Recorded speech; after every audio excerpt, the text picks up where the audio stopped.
Click on subscribe button, press on bell icon. Hello friend दोस्तों, इससे पहले वाली वीडियो में मैंने आपको बताया था कि आप किस तरीके से अपने डेटाबेस को सेटअप करते हो अपनी एप्लीकेशन में, एप्लीकेशन डीबी कंटेक्स्ट फाइल और app setting dot JSON file के थ्रू। तो वह वीडियो देखना बहुत ज़्यादा जरूरी है इस वीडियो के पहले। तो अब फ्रेंड्स, इस वीडियो में मैं आपको बताऊंगा कि अब हम डेटाबेस को सेटअप कर लिए, बट आगे का जो प्रोसेस है उसको फर्स्ट टाइम टेस्ट करना हमारे प्रोजेक्ट में, उसको हम किस तरीके से टेस्ट करें, यानी कि डेटाबेस को फर्स्ट टाइम यूज़ करना ऐड करने के बाद कनेक्शन स्ट्रिंग को। तो कनेक्शन स्ट्रिंग को तो हम इससे पहले वाले वीडियो में ऐड कर दिए थे। अब फ्रेंड्स, हम डेटाबेस का एक छोटा ऑपरेशन परफॉर्म करते हैं हमारे कंट्रोलर के ऊपर। तो अब हम हमारे होम कंट्रोलर को यहाँ पे यूज़ करते हैं और होम कंट्रोल पे हम सबसे पहले कंस्ट्रक्टर को क्रिएट करते हैं, जिसके लिए हम CTOR टाइप करके 2 बार टैब प्रेस करेंगे। अब फ्रेंड्स, कंस्ट्रक्टर क्या होता है वो मैं आपको शॉर्ट फॉर्म में बता देता हूँ।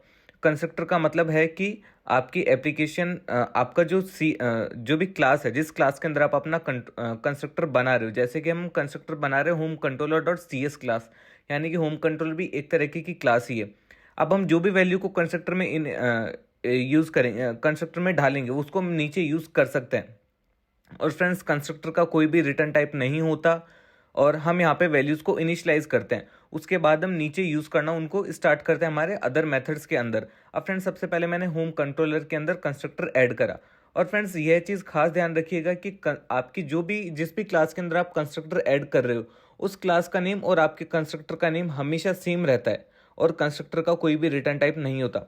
तो हम फ्रेंड्स सबसे पहले अब यहाँ पे डेटाबेस को ऐड करते हैं हमारे कंट्रोलर के ऊपर। तो मैं यहाँ पे प्राइवेट रीड ओनली यूज़ करता हूँ और प्राइवेट रीड ओनली के अंदर हम यहाँ पे एप्लीकेशन डीबी कंटेक्स्ट को यूज़ करते हैं।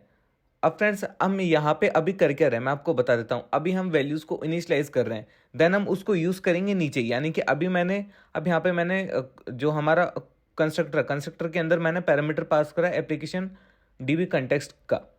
तो यहाँ पे मैंने कंस्ट्रक्ट उसको नाम दे दिया और उसके जो ठीक हमारा प्राइवेट रीड ऑनली वाला था ऊपर वाला, उसको मैंने अंडरस्कोर कंटेक्स्ट करके नाम दे दिया। अब फ्रेंड्स, मैंने वैल्यूज़ को इनिशियलाइज कर लिया है।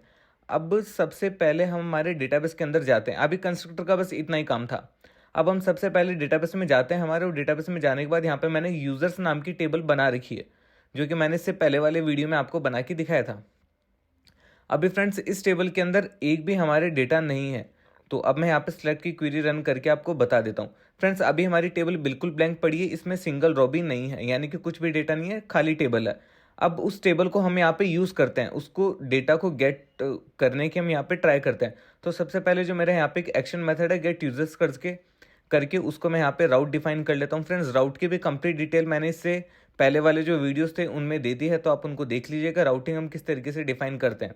तो यहाँ पे मैंने उसको राउट दे दिया एंड देन अब मैं आपको कंप्लीट यहाँ पे शुरू से बताता हूँ। तो फ्रेंड्स, अब हम एक्शन मेथड को राउट नेम देंगे, उसका राउट हम डिफाइन करेंगे। देन अब हमने जो कंस्ट्रक्टर में वैल्यू को इनिशियलाइज करा था, उस वैल्यू को हम यहाँ पे यूज़ करते हैं।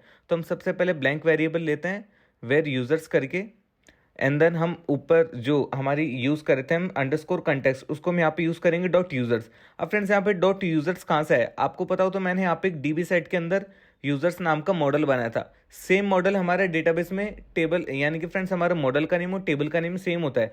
तो इसलिए अब यह हमारे सीधे डेटाबेस पे हिट करेगा कंटेक्स्ट पे, और वहाँ पे यूजर्स नाम की जो टेबल रहेगी उसकी सबकी लिस्ट निकाल लाएगा, क्योंकि मैं यहाँ पे टू लिस्ट को यूज़ कर रहा हूँ। टू लिस्ट हमारा एक जो लिंक क्यू चलता है C# के अंदर, यह लिंक क्यू का फीचर होता है टू लिस्ट के। हम डायरेक्टली किसी भी डेटाबेस हो चाहे कहीं से भी लिस्ट निकालनी है तो हम यहाँ पे टू लिस्ट का यूज़ कर सकते हैं। यह लिंक क्यू का काफ़ी अच्छा है कि यहाँ पे बनाया हुआ मेथड होता है जिसको हम यहाँ पे यूज़ करते हैं। तो अब हम यहाँ पे टू लिस्ट को यूज़ करने वाले हैं। यूजर्स नाम की मेरी ऑलरेडी क्लास डेटाबेस में है और मेरे पास मॉडल भी पड़ा है मेरी डीबी सेट के अंदर।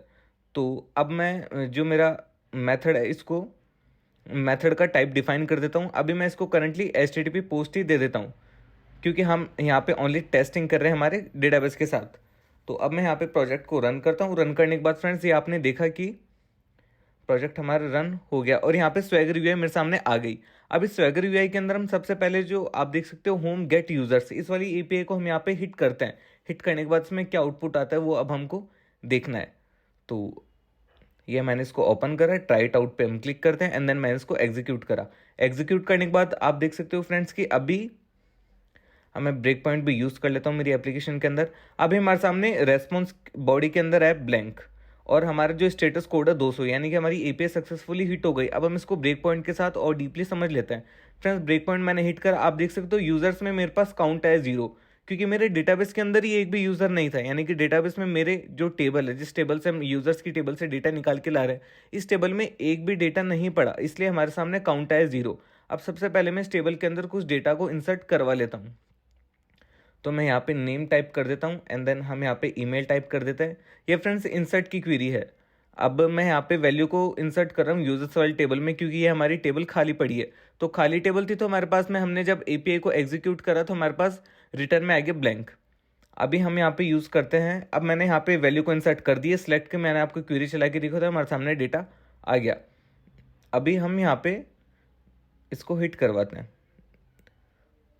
मैंने ओपन करा मेरे प्रोजेक्ट को एंड देन अगेन हम हमारी जो एपीआई है उसको स्वैगर यूआई के थ्रू हिट करवाते हैं। मैंने यहाँ पे एग्जीक्यूट करा एंड देन यूजर्स पे हम आए। फ्रेंड्स, लास्ट टाइम हमारे पास काउंट में आ रहा था 0, क्योंकि हमारे डेटाबेस में एक भी वैल्यू नहीं थी, टेबल खाली थी।